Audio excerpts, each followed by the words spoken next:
అబ్బా! రోజుకి మళ్ళీ నాకు తెలిసినంత వరకు ఇంట్లో టీవీల ముందు కూర్చొనే మమ్మీలు గాని, పిన్నులో మొత్తం అందరూ గూడా అబ్బా! ఆవిడ ఎన్ని చీరలు కట్టుకుంది, ఎంత జ్యువెలరీ పెట్టుకుంది. Oh my God! చాలా సంపాదించేస్తున్నారు. అసలు డిఫరెంట్ డిజైనర్ ఇవి వేస్తున్నారని అనుకుంటూ ఉంటారు కదా!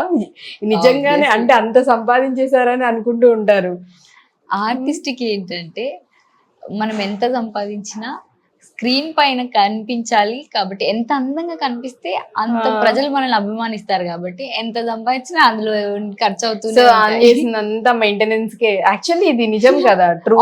ట్రూ. చాలా ట్రూ. మేకప్‌కే వెళ్ళిపోతుంది. కాస్ట్యూమ్స్ రిపీటెడ్‌గా ఉండకూడదు. రైట్. అయ్యో! కట్టిన చీరే కట్టిందావిడ, కట్టిన డ్రెస్సే యెస్. యేసుకుందావిడ. ఈ డిస్కషన్స్ అయ్యయ్యో! గూడా ఆ! అవుతాయి ఇళ్ళల్లో. మెయిన్‌గా సీరియల్స్‌లో విలన్‌కి అర్రే! ఆ శారీ ఎంత బాగా కట్టింది. ఆ హ్మ్. డ్రెస్ ఎంత బావుంది. ఆ లుక్స్ ఎంత బావున్నాయి అనేది మెయిన్‌గా విలన్ పైనే ఎక్కువగా ఉంటుంది.